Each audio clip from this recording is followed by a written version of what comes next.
And welcome here. How are we all doing on this Monday? Supposed to be summer, but I'm feeling a bit autumnal. As I was just saying to Michael, we definitely had 4 seasons in one day yesterday. So I am extremely excited to have Michael Hand here. Hi, Michael. How are you doing? I'm doing really well, thanks, Emma. Lovely to be here. And you. Okay, so we are going to kick off today and talk all about Michael and his journey in property. And also, what I really love about Michael, and we probably met 3 years ago, was it, Michael? 2 years ago? 2 years ago. 2 years ago, yeah. And what I really love about Michael is the fact that he's been able to utilize so much of his kind of past, his present, and where he sees himself going. It's an incredibly powerful journey.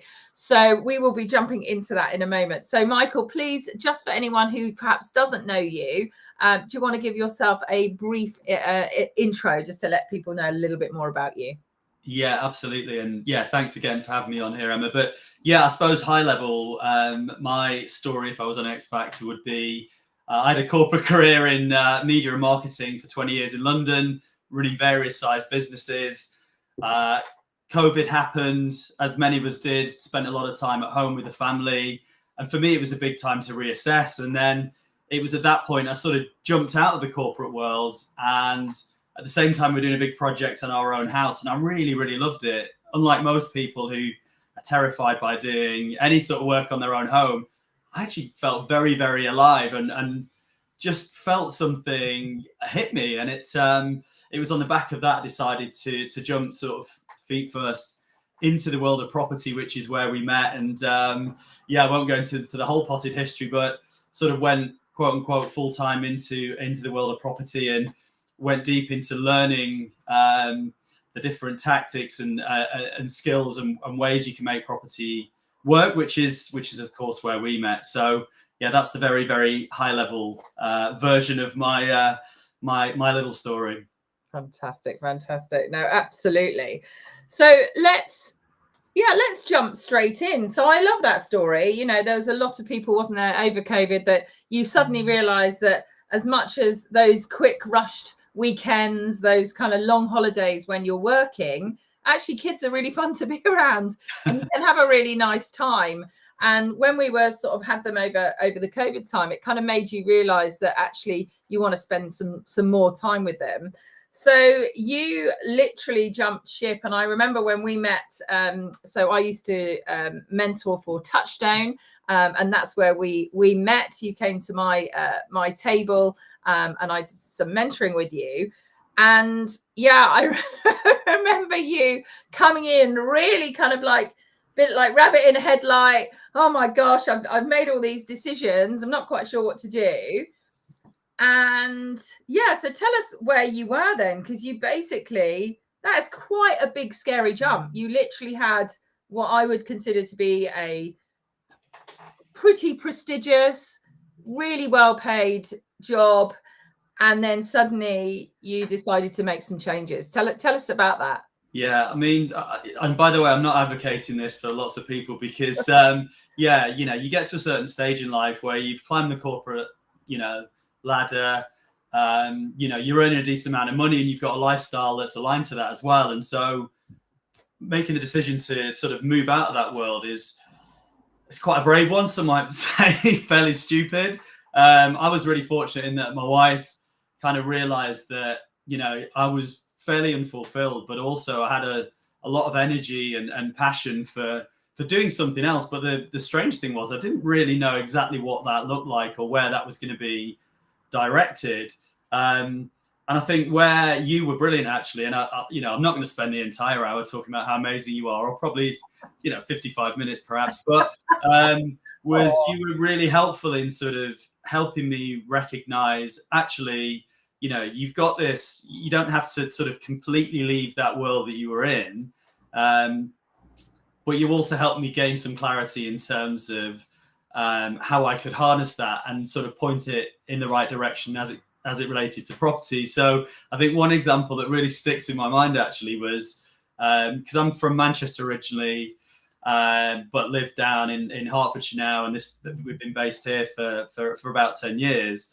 And I had this real sort of, I guess, mindset, a limiting mindset, belief, whatever you want to call it, around, because property prices were so high in this area, that I had to go and invest somewhere that was a little bit more affordable. And so the whole point of me moving into property was very much a lifestyle-based decision. I wanted to move away from that classic 9 to 5 and enjoy a different type of life. And actually then what I found myself doing was spending a lot of time in my car on the M1 and the M6, driving up to Manchester, looking at all these properties. I was looking in Southport, I was looking in the Lake District. And I think it was one session we had together where you said, why are you doing that? Like, why don't you look in your own area? And I sort of said, well, I just can't afford to. And then you took me through this sort of exercise where actually you kind of helped me rethink that entire, false belief that actually you can invest wherever you're from in the country. It's completely possible. And that for me was a huge light bulb moment. I went from kind of traveling up the motorway on a weekly basis to actually ended up buying the house next door. So couldn't have been more local in the end. So again, a massive thank you, because that was a big a mindset shift that really sort of transformed my own investment journey at that stage, which was, I think I'd probably only been really in the program sort of 3 or 4 months at that point as well. So that was huge. So massive thanks for doing that.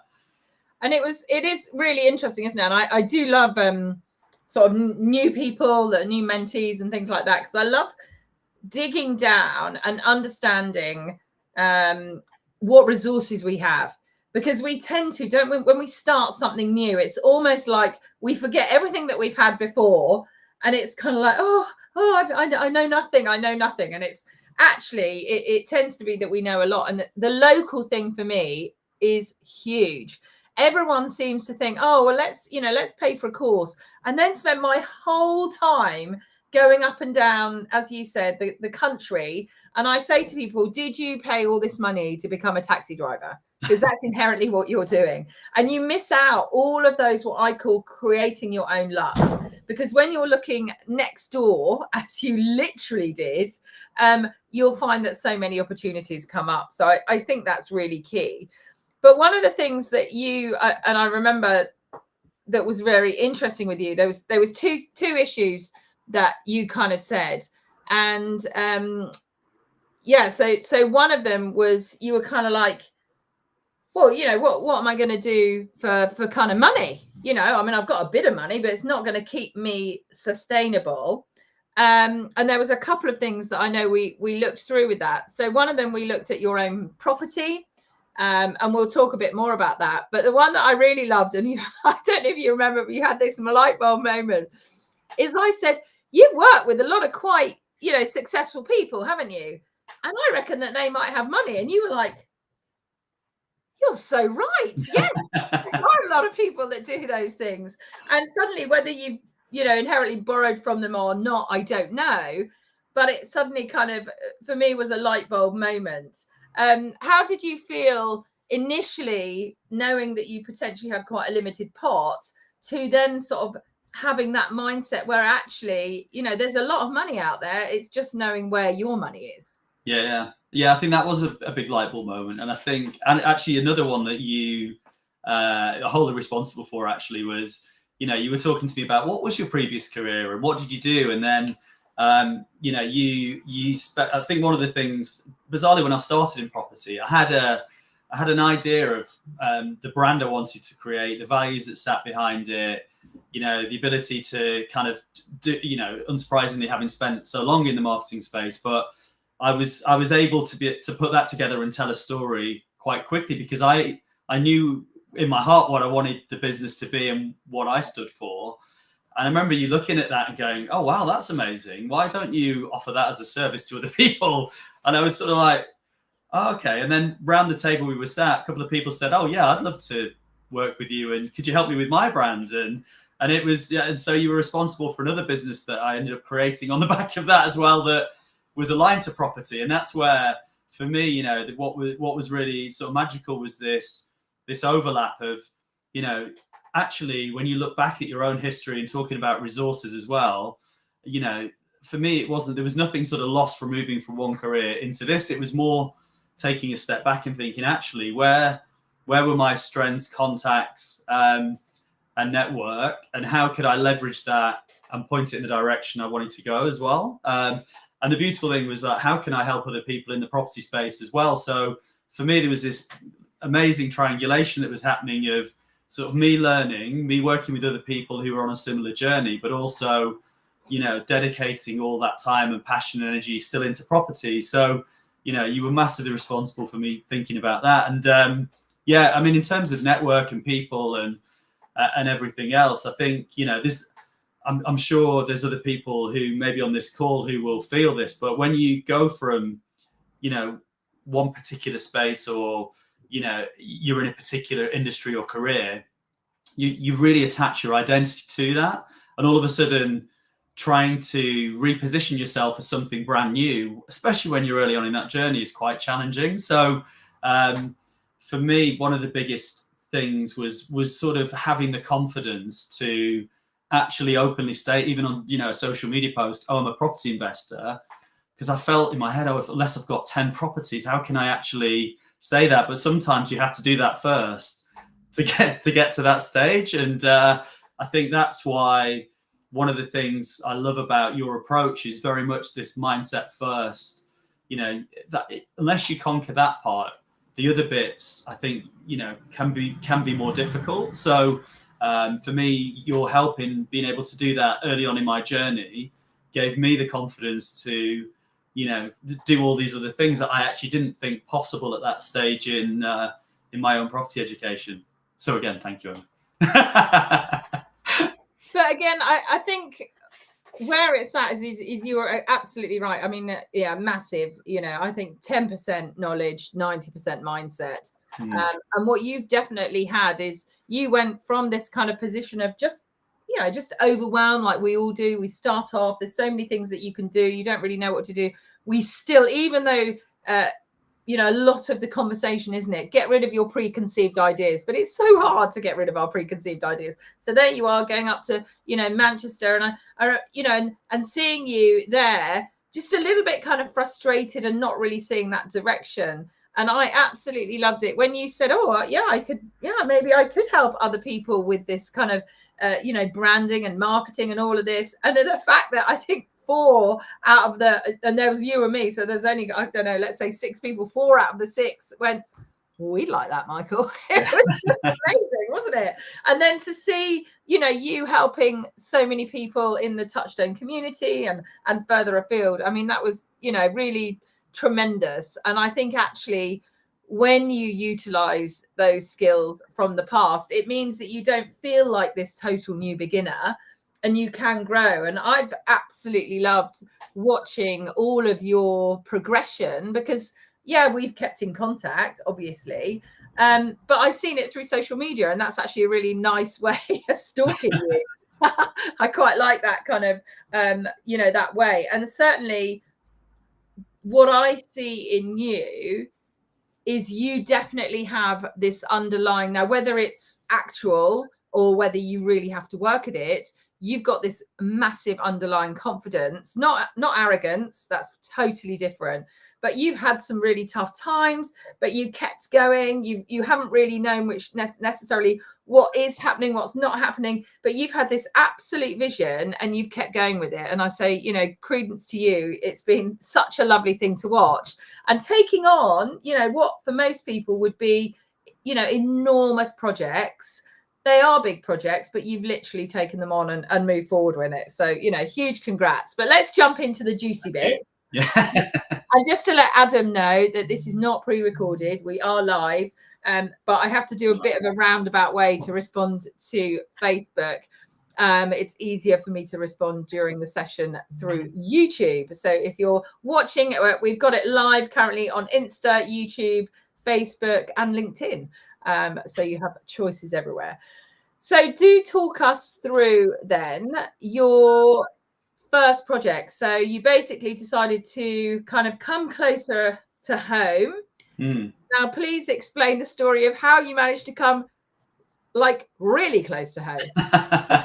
Yeah, it was interesting. So, well, I guess the first one I actually did was a service accommodation property, and I think that's why I ended up on the on your table, being the sort of queen of SA and all the great things you did there. But actually, for me, the exciting thing in property, or the vision, has always been, the build development side as well. So yeah, it was interesting actually. So again, I'll try and keep this as brief as I possibly can. But I remember I was very mundane Sunday, cutting the hedges.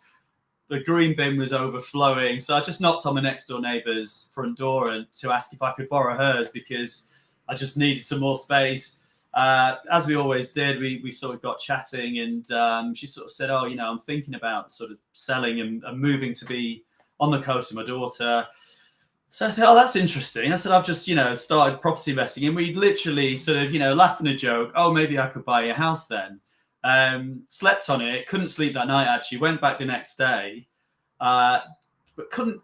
We sort of said, "No, actually quite serious. I think I would love to buy a house actually, but I've got no idea how this is going to happen."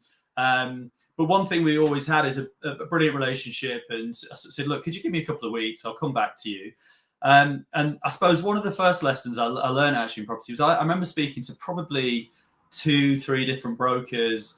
I had no sort of full-time salaried income. So by any conventional means, obtaining finance just to purchase outright and get a mortgage just wasn't feasible. So I think one of my underlying traits is that this sort of tenacity of I'm not going to give up, because I know there's value here. I know the potential of what we could do to the property.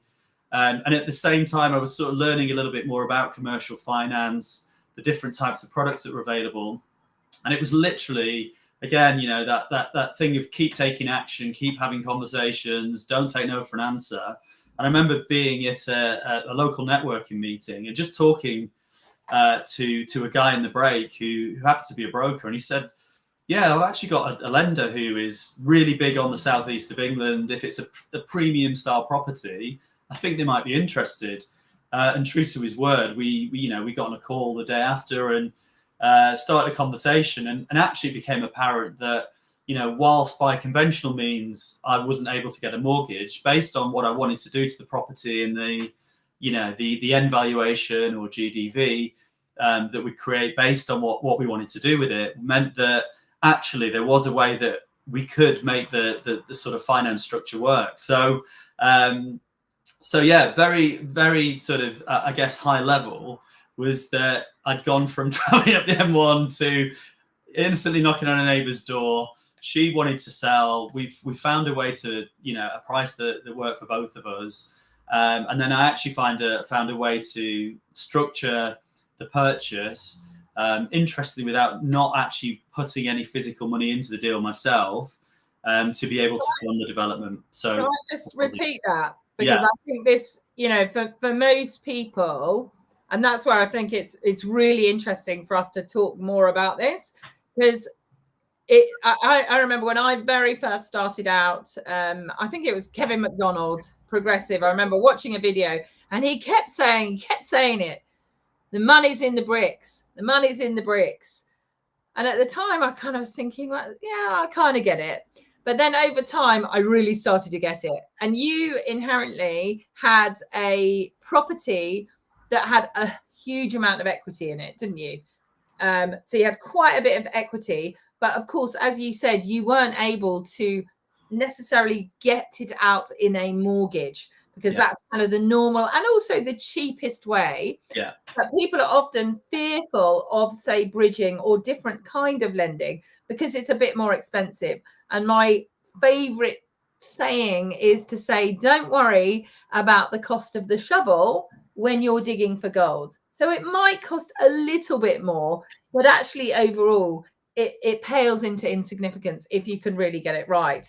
So can you, and so what Michael did here, which is absolutely amazing, not only did you not put your money in, and I'm hopefully I'm remembering correctly, but it literally covered all your costs as well. Is that correct? Do you mind sort of talking through in a bit more detail? Yeah, absolutely. So just to explain the structure and how it works. So you know, and I'll give you some sort of values so people have got an idea, because you know, I often have people ping me or message me saying, I'm in an expensive part of the country, I can't find anything that works, and I was definitely in that position. So, you know, this is a 3-bed house, 3-bed semi, 650k to purchase. So yeah, we had about £500,000 of equity in our own property, and so what we were able to do was leverage that as security, to act as the deposit. So rather than us having a big pot of cash, to put that down as deposit, which would then, you know, a lender would then give you the rest to do the work. We actually use the equity as the equivalent value to be able to do that. And sort of going back to what you said earlier, Emma, you're absolutely right. I mean, so long as the numbers work, then if this is obviously a more expensive way of doing it.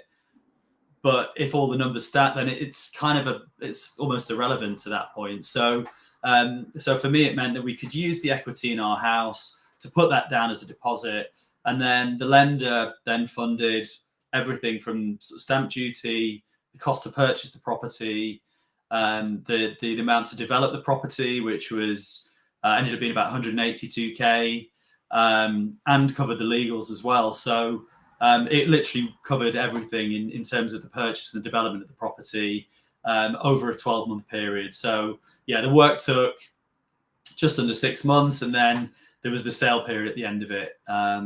So yeah, so it was I mean, you know, prior to how did you feel about that? Like we come into property, don't we? Like at the moment, for instance, I am buying somewhere, and I've got 130, and I need another 160. Okay, but you bought something with literally none of your own money inherently. You've said that it covered your legals, your stamp duty, your purchase, and the development. How did that feel when you actually realized that this was possible? I mean, I was obviously shocked and delighted at the same time, because I was so passionate that this was a project that would be amazing. I knew what the end property would be worth and what it would look like, and so for me, the constant was always there's got to be a way this will work for a lender. But when it actually transpired, I was, yeah, it was great. I mean, it was great that it exists. I mean, it's yeah, I think that's why, you know, education and building, you know, the quote unquote power team around you and having experts and specialists that know this stuff in detail is so important, because, you know, you can't know it all yourself, but, you know, having some of these tools in your toolkit gives you a huge advantage. Because I've had people say to me, oh, have you come across loads, like, how are you doing this? But it's obviously, you know, once you kind of, you know, actually, you know, what you kind of find is that money and lending is actually not as difficult as you think to come by. Actually having the deals and the skill set and the education to go and you know, execute this well is actually the scarcer of the two resources. So yeah, no, it was like, I was kind of, it was a massive sort of, wow, this is great. Now I've got to go and make it work. But, yeah, I love it. So just going back, and this is what was so powerful in what you did, is because you went back to being local, and not only local, it was literally your next door neighbor. You'd already kind of done up your house, hadn't you? You already had been living in and around that area, I think you said, for 10 years. Yeah. And so you had that knowledge basically without barely, I mean, I know you would have done, and I know we did, and all of those kind of things. But you, and obviously to get your lending and things like that, you have to be very clear. But you already knew how much that house was going to be worth. Obviously, you were able to purchase it at a certain level. So that is just so incredibly powerful. So let's jump straight in. Kind of give us a sort of an overview of, you know, what kind of a few of them. I know you've touched a bit, but a few of the numbers again, and also what you actually did. But really interesting, what I really liked about what you did is you really made it a kind of brand story. I mean, you literally kind of launched yourself and continue to do so. But tell us how that kind of progressed as well, and how that's helped you with your sort of network and building your network. Yeah. I mean, I think, yeah, absolutely. I think as it was a first project, there were a number of different things for me to think about, and the way I've approached each property actually is we always sort of brand each individual project, and give it its own identity and personality, because I think that's really, really important. For me, this first project, yeah, it was really, obviously a focus is always we want it to sort of make money, but for me it was almost bigger than that, because it was almost a launch platform for, what we're going to do after. And I think, for me, this is a sort of 20-30 year journey, not a sort of one and done project. So a big focus was always really sharing the story throughout, creating a brand in and of itself, but almost this being the showcase to give people a real idea of what we were about. Because I talk really passionately about design being a big competitive advantage for us. We really think about like design and spaces and the flow of a property, but not these just being empty words. I'm really, really passionate, and I think one of the game changers for me was when I launched Remix, when we'd done the project on our own home.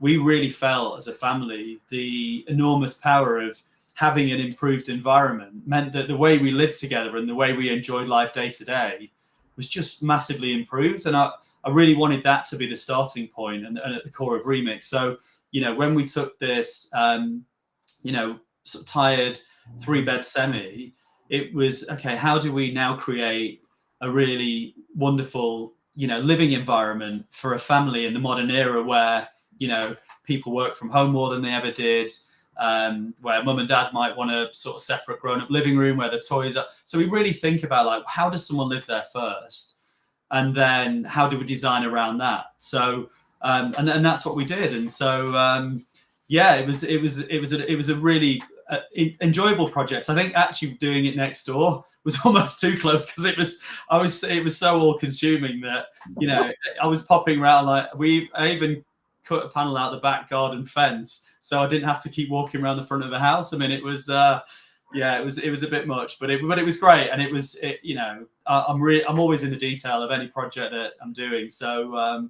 for me, it was really good on that level. And actually, I think one of the most pleasing things, and actually, again, there are certain things that you can never foresee coming. But when we were doing the project and we were just completing the project, the house on the other side of Mono House that we were doing, they were also doing some work. And I remember standing outside, and we were getting the driveway was being finished, and they were landscaping the front.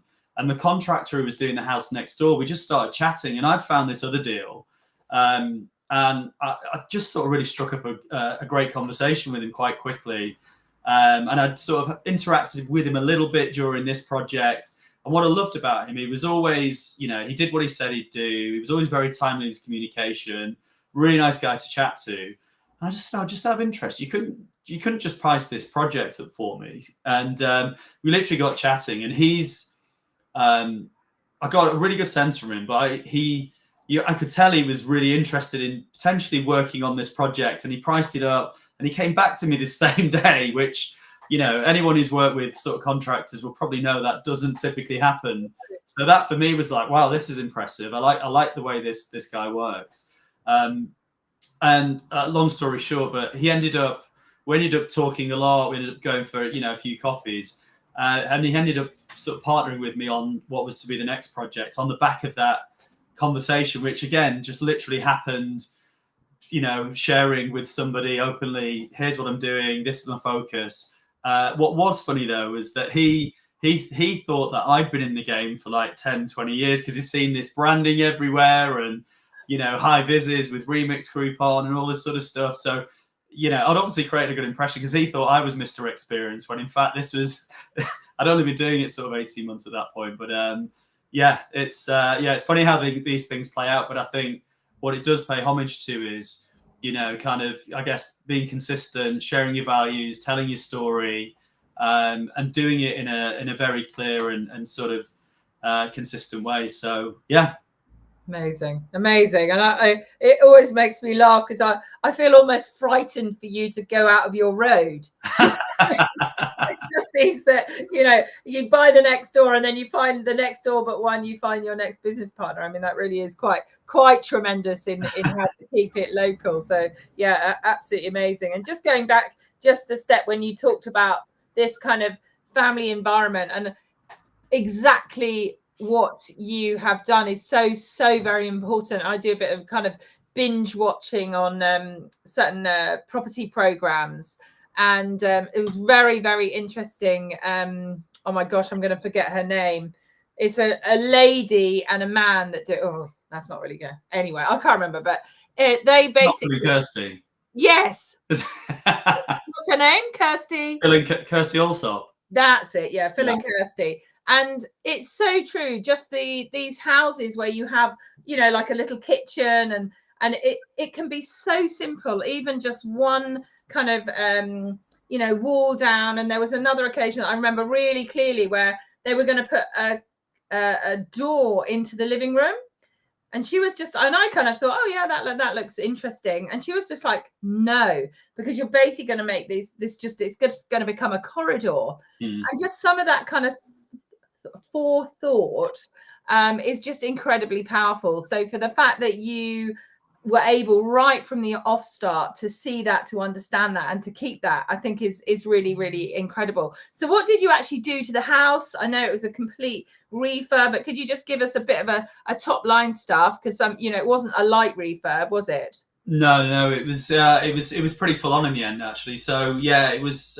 like I say, it was a kind of classic sort of tired 3-bed semi. So we'd extended to the rear and converted the garage at the side, and we basically sort of reimagined the building so that we massively improved the relationship between the back of the house and what was a wonderful garden. We'd added another bedroom upstairs. As you say, we'd gone from like a sort of slightly smaller kitchen to this just really expansive, really light, bright, airy, open plan kitchen, family living space, separate living area, downstairs study, and just really modernized the entire building. So again, part of my focus is really trying to get that balance right between yes, design, but understanding the data as well. Because I think you're right, you touched on it earlier, Emma, which was one advantage that actually gave me confidence with this first project, was because I knew the area so well, I understood the, what the key factors were, and what the numbers that could be achieved, but also what people were really looking for. So again, doing that extra bit of diligence and speaking to different agents about, okay, what are people asking for? Investing in different data platforms that sort of tell you things like how much demand are there for certain types of property in the area. So all of those different things added together helped me kind of create that picture of, in my mind's eye, who's going to be living there? Is the demand there? What do they actually want and need?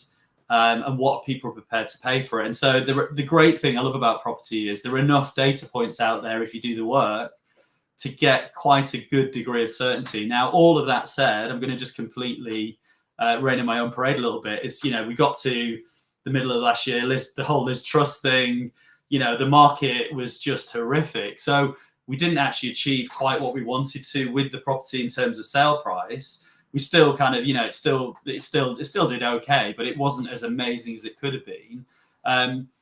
But again, going back to that point of when you're in it for the long term, it's kind of, for me, it was, the success came from, everyone was clear that this is the quality of work we do.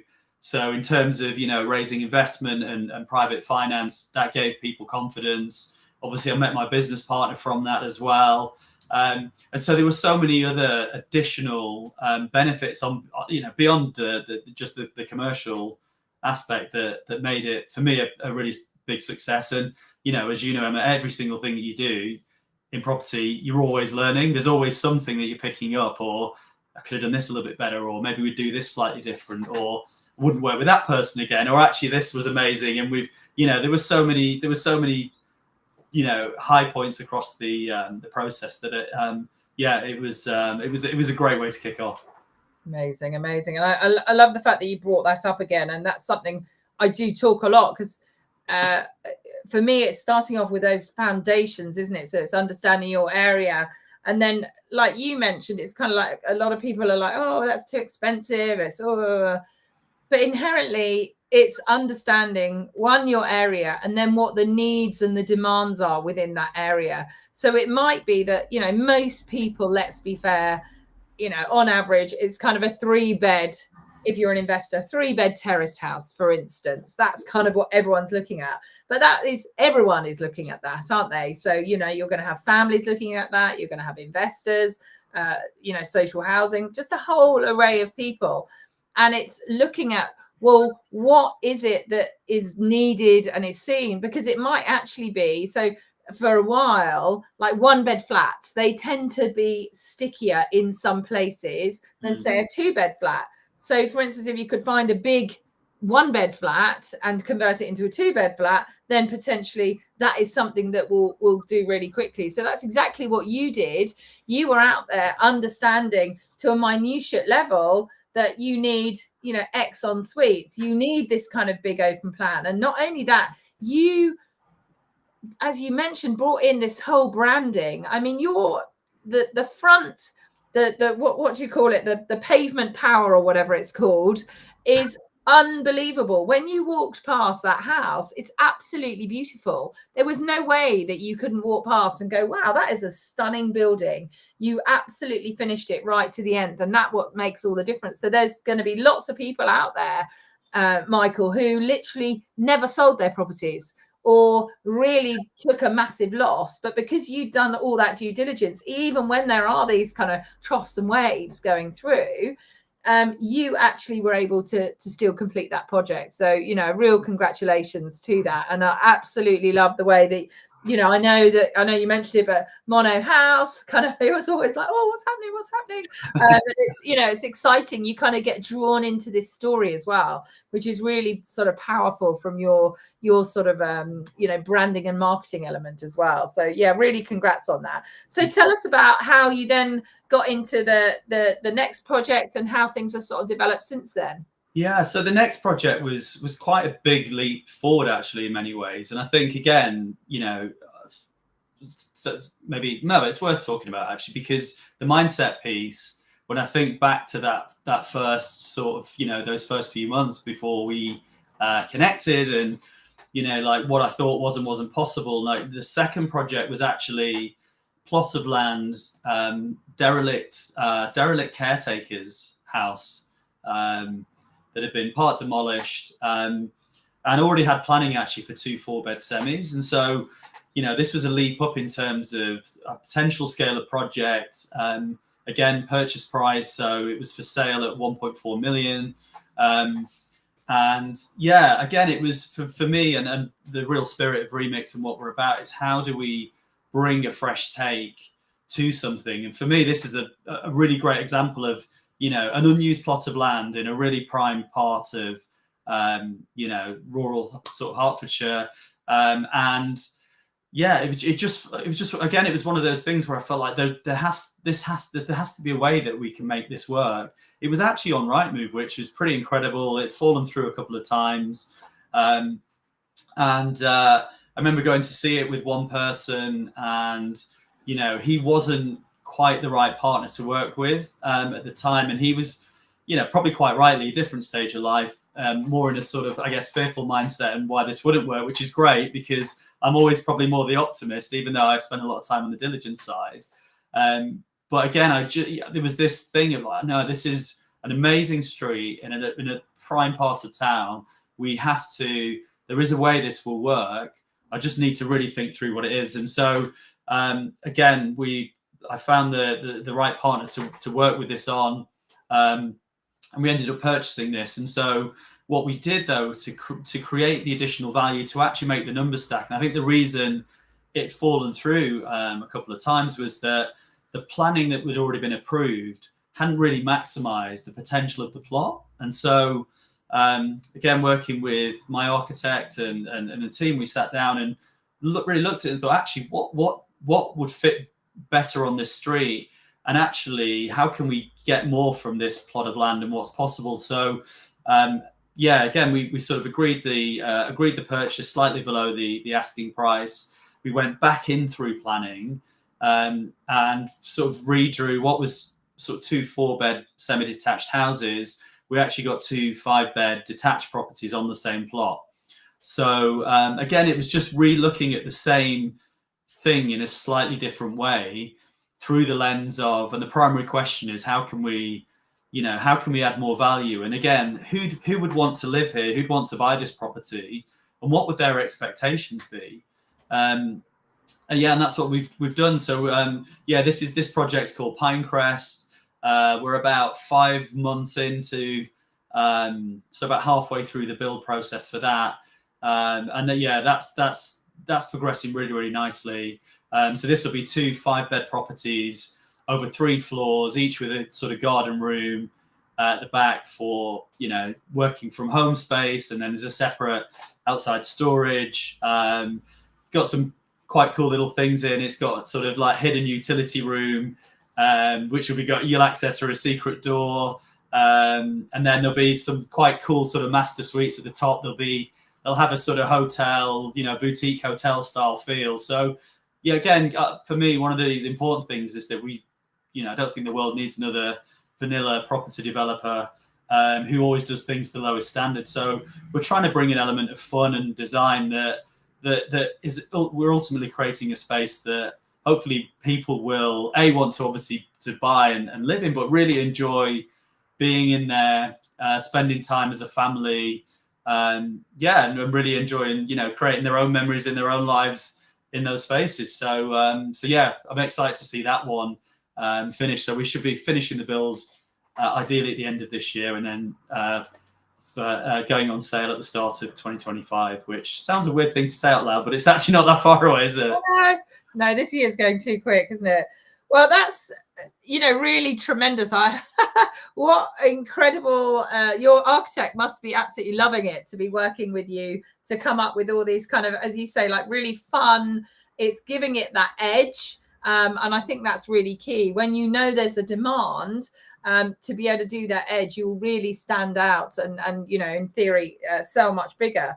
But a question I just wanted to touch on, because for a lot of people, it would be a very scary thing. We're talking big numbers here. It's a lot of money for a plot that's already got, 2 4-bed semis done. And you decided to then go again back to the planning. So talk us through a bit of that, because for a lot of people, that would feel, time, and as we know, time is money, and could feel very fearful. So obviously you added value. So how did you kind of go through that process to go, what, we can afford this time, it's really important for us to go for this?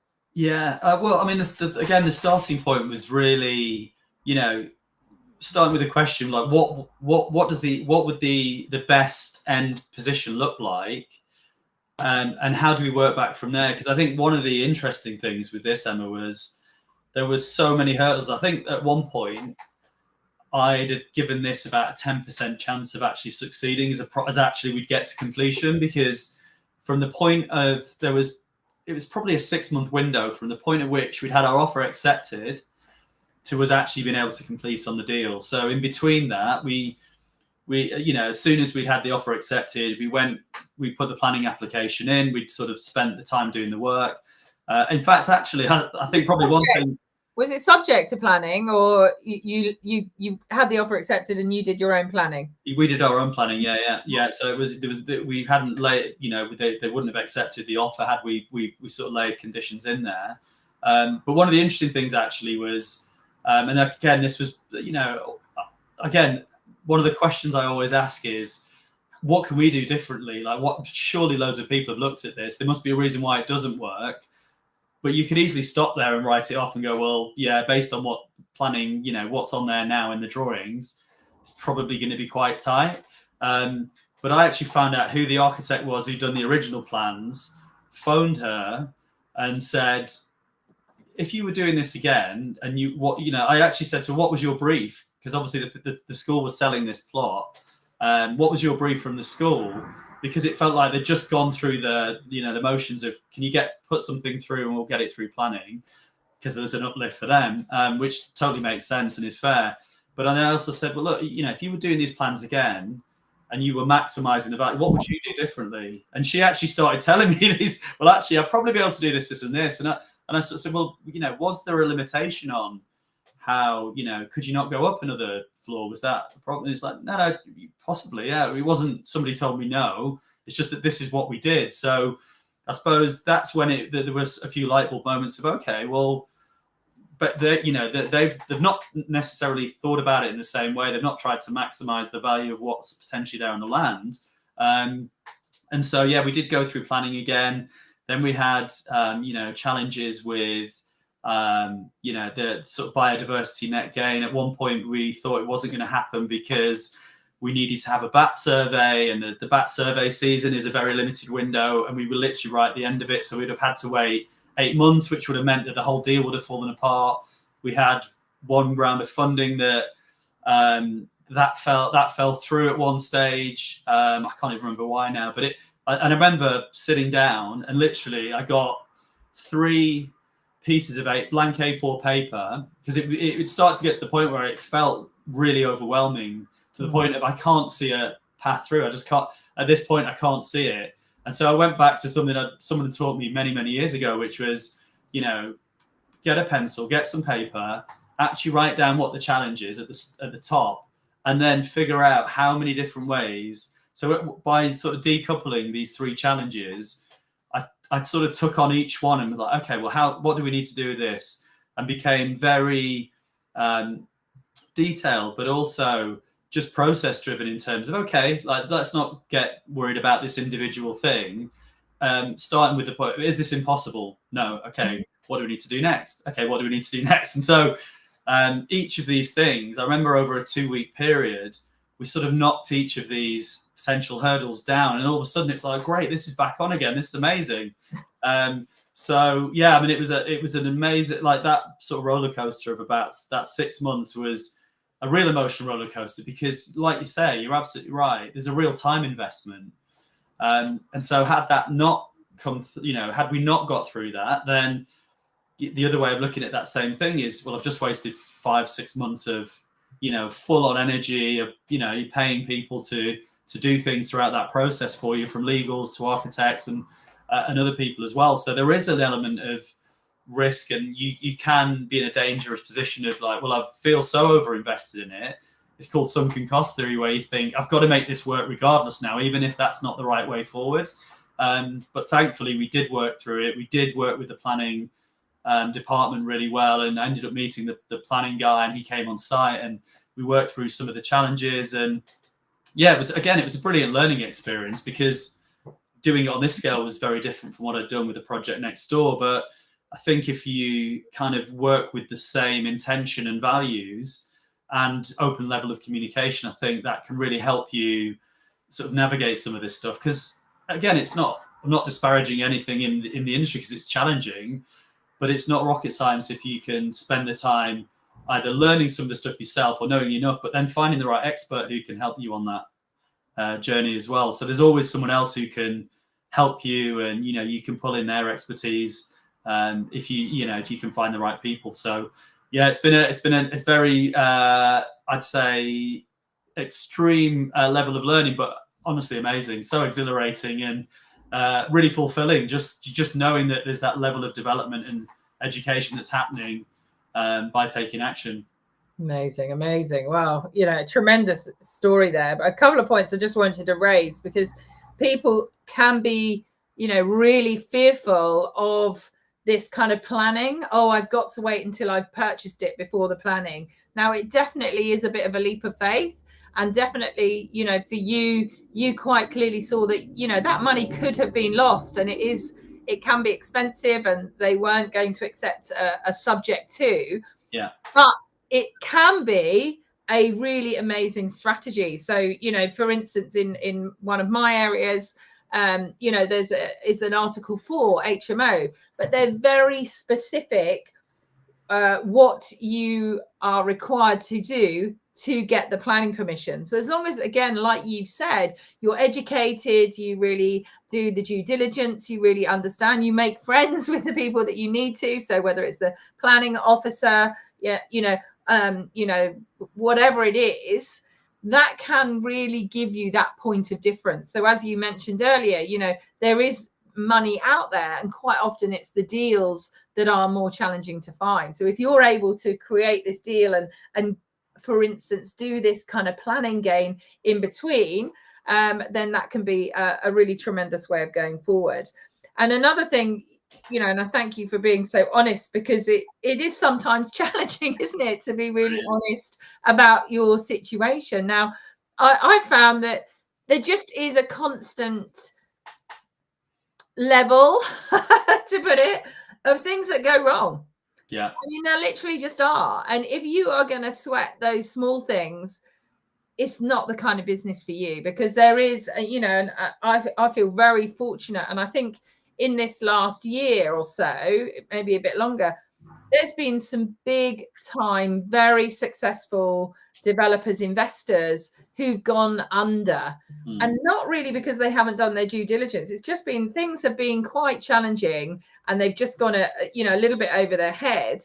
And what I found is, I feel so fortunate to be part of mastermind groups with other people. I mean, we've been in a mastermind group as well, haven't we, together, yes. Michael? And to have that scenario where you can hear other people, what they're going through, and whether it's property or also equally business. So I'm in property masterminds, but equally I'm in business masterminds. So you can actually hear what other people are going through, what they're experiencing, because it can be it can feel a bit like a lonely island, and perhaps that it's only the sharks are around your island, but it's not true.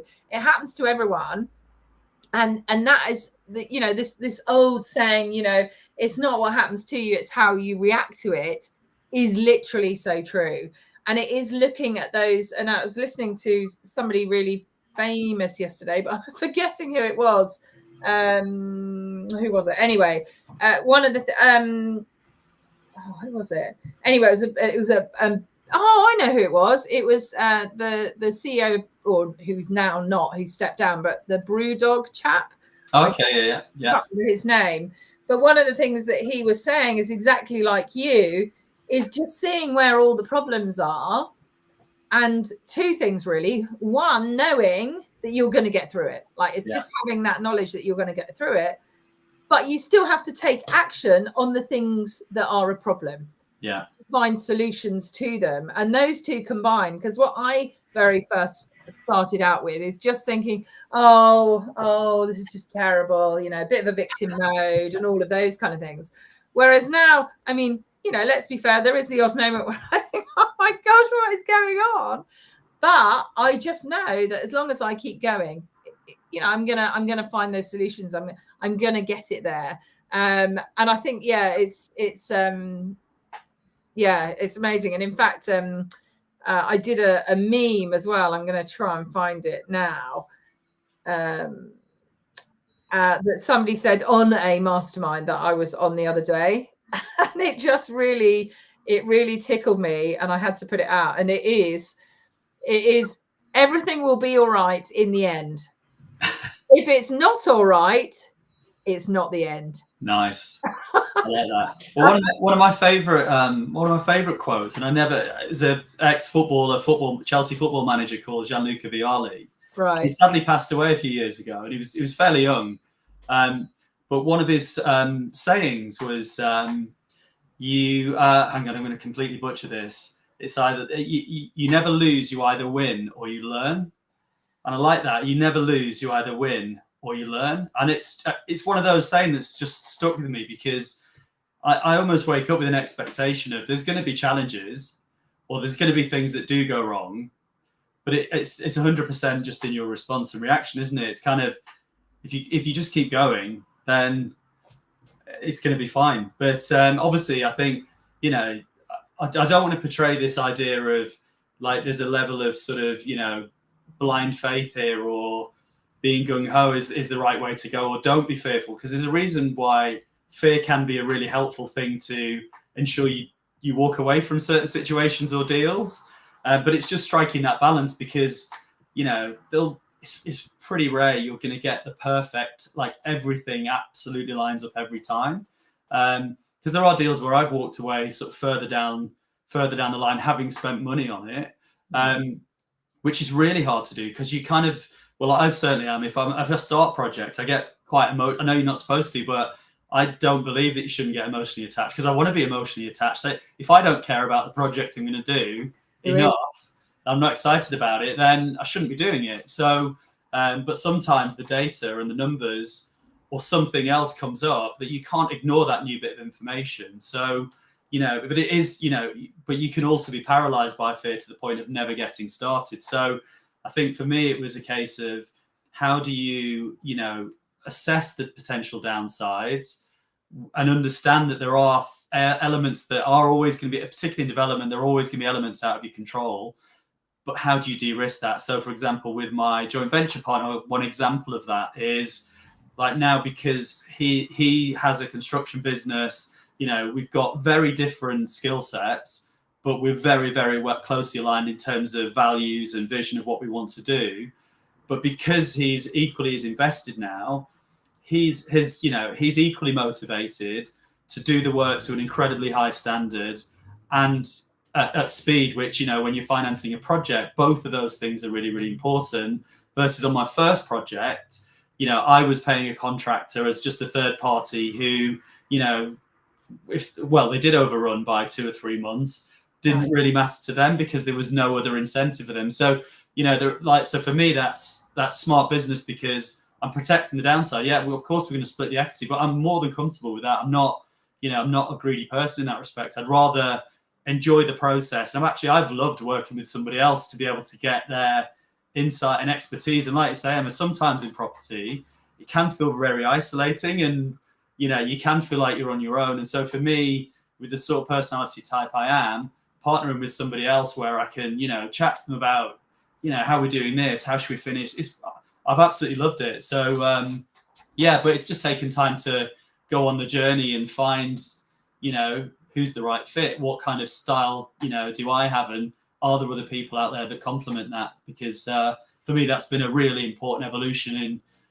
not just being able to feel comfortable taking on bigger things, but really enjoying it, which was always a fundamental part of leaving a corporate career. Was I want to really have fun and enjoy this, because it's aligned to my highest values. But again, if I'm not enjoying the journey, I'm not really bothered about the pot of gold at the end. It's more, I want to enjoy it on a day-to-day basis and share that with other people who think in a similar way as well. Yeah, I love it. Absolutely amazing. Well, what a tremendous journey that you've really been on. It's absolutely incredible, and also in such a short time as well. So we've just got a couple of minutes left. So obviously you've got Pinecrest at the moment that's going on. What else have you got going on, and where can people come and find you? How can you help them? It'd be great to understand. Obviously, you have a marketing company as well. And tell us a bit more where people can get your help. Yeah, so I guess a few things there. So I suppose, alongside the development, I'm also looking at other investment projects as well. So looking at trying to do another sort of 3 or 4 quote unquote sort of smaller things that we can move more quickly on this year, which is really exciting. So in the process of that right now. And then alongside that, we've got Remix Studio, which is really designed to help sort of property entrepreneurs and small businesses really stand out and tell their story, from everything from sort of logo, branding, website, through to content creation. So again, if people want to reach out or want any insight, we'll be accepting new clients again, I think in about 2 to 3 weeks.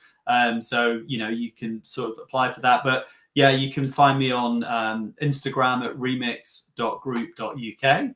I'm Michael Hand on Facebook, also on LinkedIn. Just look for Michael Hand and Remix Group, and you'll see my cheery little face pop up, I'm sure, in a small circular icon. But happy to sort of answer any further questions if people are watching and kind of interested in what we're doing. And thanks very much, Emma, for asking such interesting questions and inviting me on. It's been great.